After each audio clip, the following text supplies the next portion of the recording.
जय गुरुदेव। परम वंदनीय माता जी सूक्ष्म रूप से विद्यमान है। दोस्तों नमन करता हूँ, मानव मात्र को प्रणाम करता हूँ।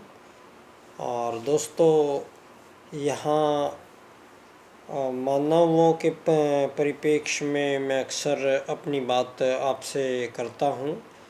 और दोस्तों आज मानवों के बीच में जो कई प्रकार के ऐसे कुछ बातें मैंने नोटिस में ली है, जो मैंने काफ़ी अध्ययन किया इनका, लेकिन मैं इनको किसी भी एंगल से प्रूव नहीं कर पाया।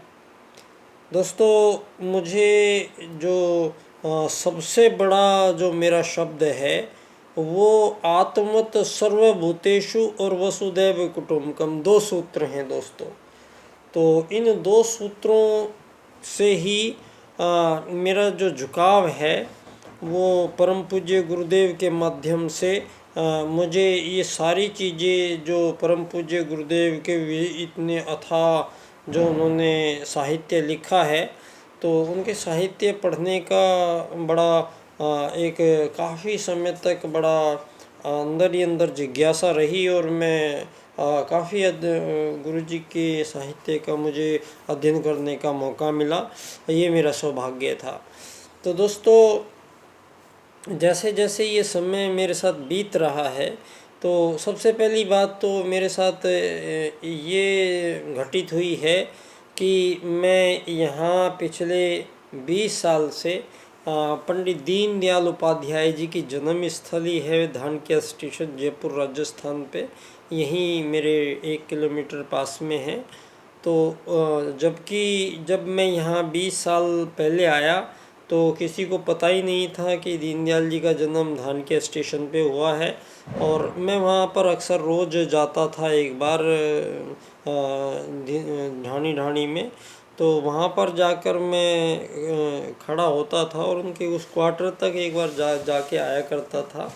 तो मुझे उस समय ये भी नहीं पता था कि यही पता था कि डॉक्टर बना के गुरुजी ने भेजा है, तो ठीक है। यहाँ चिकित्सा मैंने प्रारंभ की तो आसपास ढाणियों में जाना होता रहा। तो धीरे धीरे अब वहाँ अचानक से एक दिन पता लगता है कि वहाँ पर दीनदयाल जी का जन्म हुआ है। तो वहाँ मैं चला गया, जबकि मैं राजनीति में बिल्कुल मेरी रुचि नहीं थी। तो मैं वहाँ गया और मुझे वहाँ दीनदयाल उपाध्याय जी की जन्मस्थली पे वो जो कार्यक्रम था उसमें बहुत सारे नेता आए थे भाजपा के बड़े बड़े।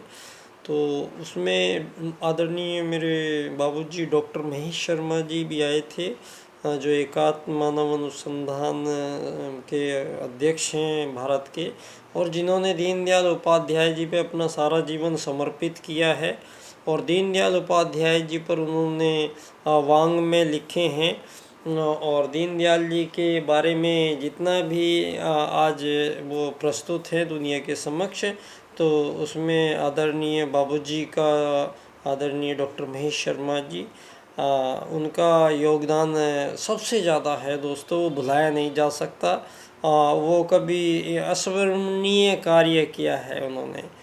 तो मेरा भी सौभाग्य रहा कि मेरा भी पिछले 12, 13, 14 साल से उनसे परिचय रहा, क्योंकि उन्होंने जब वो एक शब्द बोला था उस दिन धानक्या स्टेशन पे कि दीनदयाल उपाध्याय जी ने एक नई राजनीति प्रस्तुत की है, जो एकात्म मानववाद।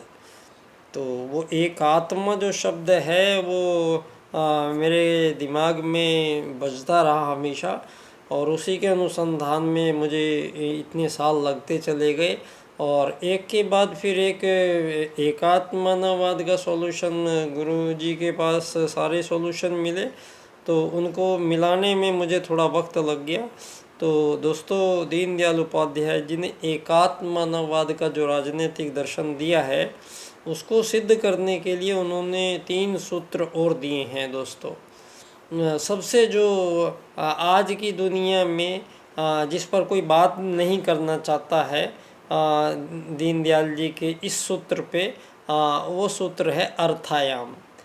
अर्थायाम दीनदयाल जी जो ये जो पूंजीवादी लोकतंत्र के माध्यम से सारे संसार में जो मानवों के बीच कभी नहीं हो सकता, जो आज़ादी नहीं हो सकती है कि प्रजाति के जीवों में, ये सारी प्रजाति के जीव यहाँ करोड़ों साल से लाखों साल से जानते हैं।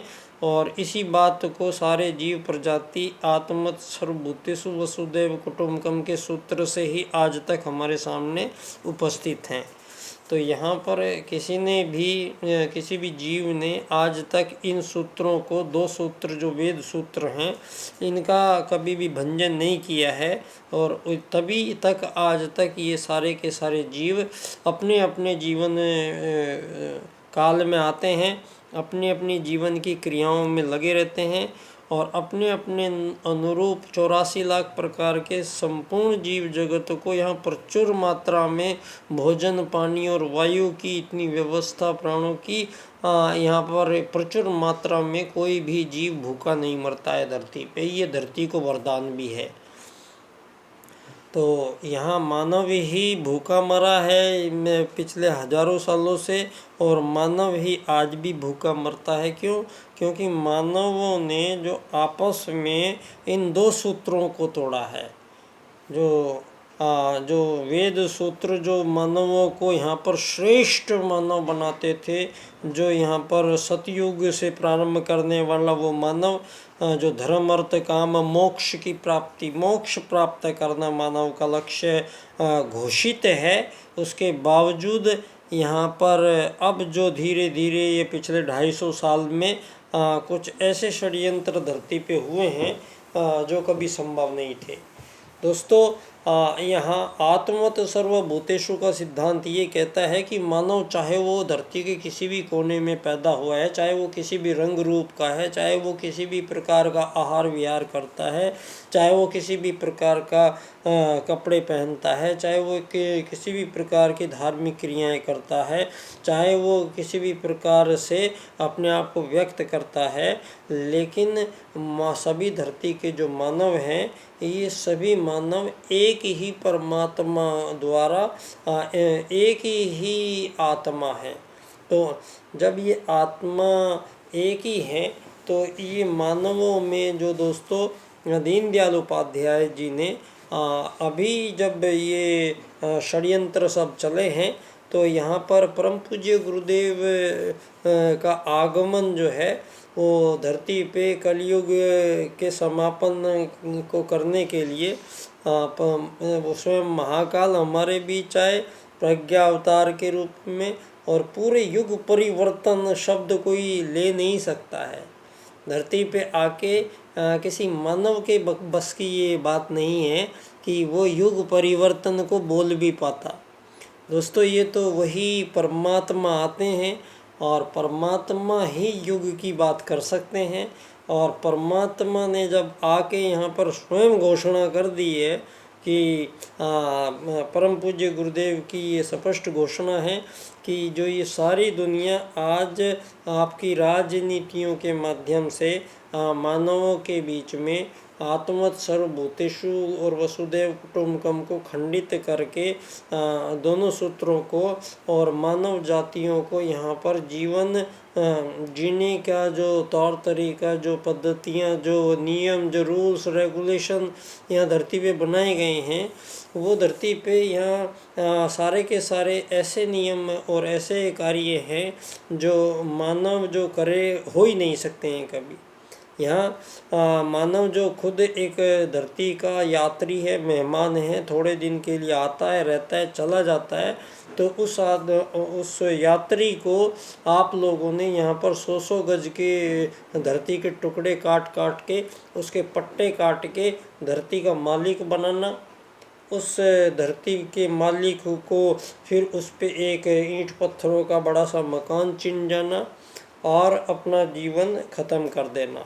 ये मानवों के जीवन का लक्ष्य बिल्कुल नहीं हो सकता है। दोस्तों, यहाँ अभी आज आप देखेंगे अभी मानवों के लिए आपने यहाँ धरती खरीद के उस पे मकान बनाना उसके जीवन का लक्ष्य पिछले कई सौ सालों से बना रखा है ये।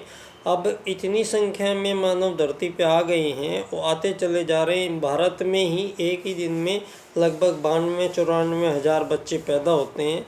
तो एक इतने जो मानव धरती के केवल 7% हिस्से पे ही मानवों की गुजर बसर के लायक स्थान होने के बावजूद इस 7% धरती पे मानवों के जो सब रह सकते हैं, उन मानवों के बीच में धरती पे अलग अलग सीमा रेखाएं खींच खींच के और आज़ादी का बोर्ड लगा के और मानवों को उनमें भर दिया गया है।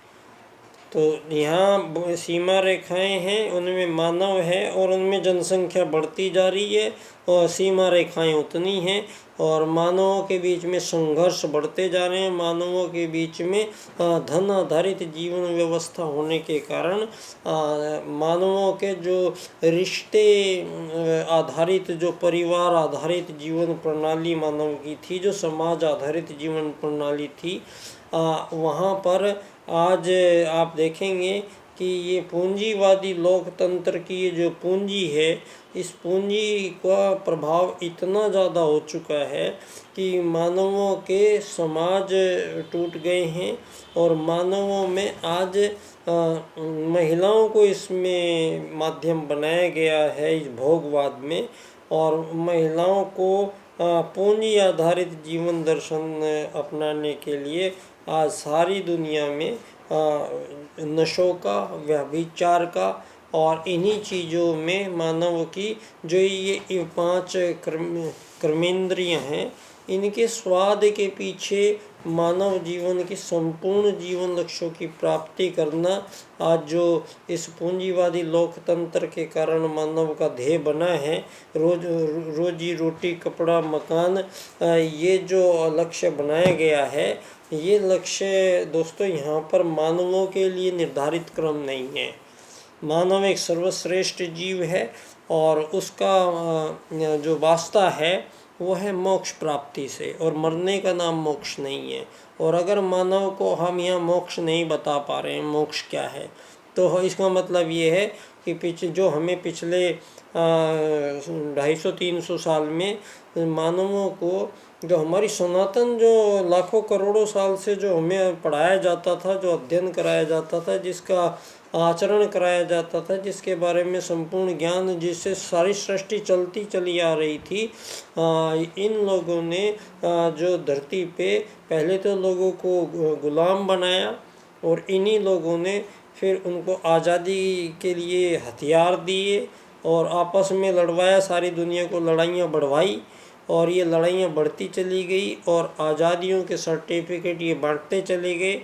लेकिन यहाँ एक बहुत बड़ी समस्या हुई है दुनिया में, ये जितने भी आज़ाद देश हैं, इनमें सभी देशों में एक सेम पैटर्न है। एक राष्ट्रपति है, प्रधानमंत्री है, इतने एमएलए हैं, इतने एमपी हैं, और ये हैं, इनका एक धर्म विभाग है, एक ये आर्थिक विभाग है, कि विदेश विभाग है। तो ये जो पूरा का पूरा एक तंत्र गेटअप जो ये बिठाया गया है, इस गेटअप में धर्म को अलग कर दिया गया है और राजनीति को अलग कर दिया गया है।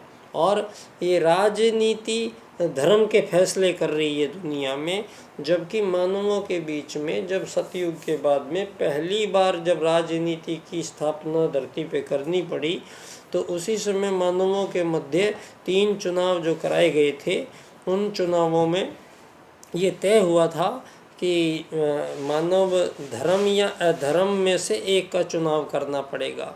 तो धर्म का चुनाव करेगा मानव या अधर्म का। तो मानव ने चुनाव किया, धर्म मानव के लिए है। तो फिर एक राजकता या अराजकता, अराजकता में सब गड़बड़ है, तो राजकता चाहिए सिस्टमेटिक। तो मानव ने राजकता से चलना है, फिर अनीति से चलना है या नीति से चलना है, तो नीति से चलना है। तो राजकता में से अराजकता में से राजकता, राज, और अनीति नीति में से नीति। तो राज प्लस नीति, ये धरती पे राजनीति शब्द की परिभाषा है। इसको आप अच्छी तरह से सब लोग दोबारा से अपने दिमाग में, राजनीति की जो आज परिभाषाएं नहीं बता पा रही है दुनिया, तो उसको समझें आप। ये भारत में जब धरती पे पहली बार जो राजनीति आई तो वो घोषित राजनीति थी और उसमें दो चीज़ें तय की गई थी। एक इसमें मानवों ने मिलके आपस में एक राजनीति बनाई, राजनीति विभाग है, और एक सारी दुनिया है। इस सारी दुनिया में इस सारी दुनिया के लिए जितने भी जो भी कार्य किए जाएंगे वो मानवों के लिए वो ये सरकार करेगी।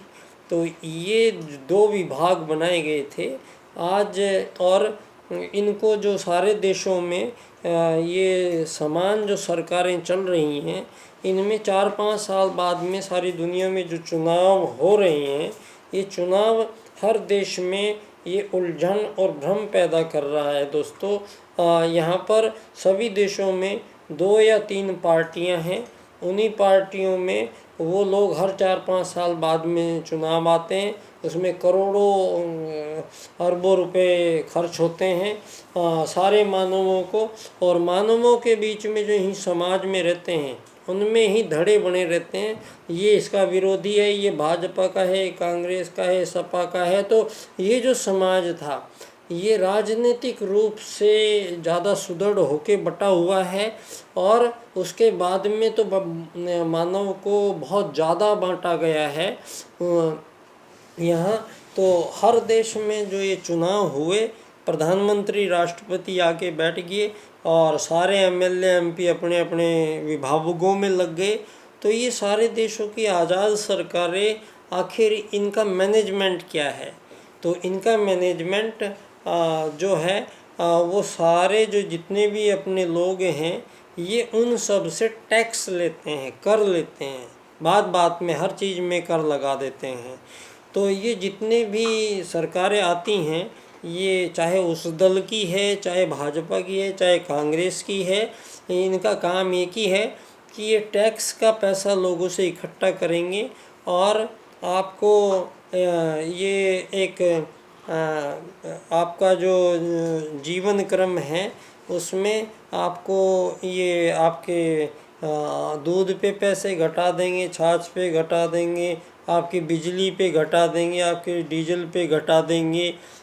तो ये इन्होंने बता दिया, और ये इसमें घटा देंगे और 2 चीज़ में बढ़ा देंगे, आपके टायर में बढ़ा देंगे, आपकी गाड़ियों में बढ़ा देंगे। 2 पैकेज आधारित ये पैकेज बताती हैं कि हम इतने पैसे इकट्ठे होंगे तो हम इतना खर्चा उसमें करेंगे, इतना खर्चा उसमें करेंगे, इतना खर्चा उसमें करेंगे। दूसरी पार्टी आएगी, हम इसमें से ये सस्ता कर देंगे, हम उसमें से ये सस्ता कर देंगे। तो ये सब चल के, और ऐसे बार बार पिछले जो 60-70 साल हैं, ये सारे देशों में उनके पास मशीनें भी खुद की हैं, मुद्रा का नाम भी खुद का है, उनकी छापने का उनका डिजाइन भी खुद का है। लेकिन यहाँ पर क्या ये जो आज़ाद देश हैं, क्या अपने देश की मुद्रा से ये अपने देश के सारे गरीबों को मिटा पाएंगे? कभी मिटा पाए हैं? मिट पाएंगे या नहीं मिट पाएंगे दोस्तों? ये जो अमीर हैं, गरीब हैं, तो क्या धरती से सारे गरीब किसी देश में सारे अमीर बन जाएंगे एक दिन? दोस्तों नहीं बनेंगे। क्यों? क्योंकि ये जो पद्धति अपनाई गई है इसमें ये अमीर गरीब बनाना ही इन लोगों का काम था। तो ये जो सारी दुनिया में ये जितने भी लोकतांत्रिक सरकारें हैं, ये लोकतांत्रिक सरकारों से आज जो पिछले ये 40-50 साल में नव पूंजीवाद आया है, प्राइवेट सेक्टर, ये धरती का सबसे बड़ा छल है दोस्तों। तो ये जो नव पूंजीवाद है, ये प्राइवेट सेक्टर को जो बीच में मान्यता प्रदान की गई, और सभी आज़ाद देश होने के बावजूद इन लोगों की पैसे के ऊपर इन्होंने आसमान की सारी वो खरीद रखी है, ज़मीनों के सारे स्रोत खरीद रखे हैं। इन लोगों के हाथ में सारी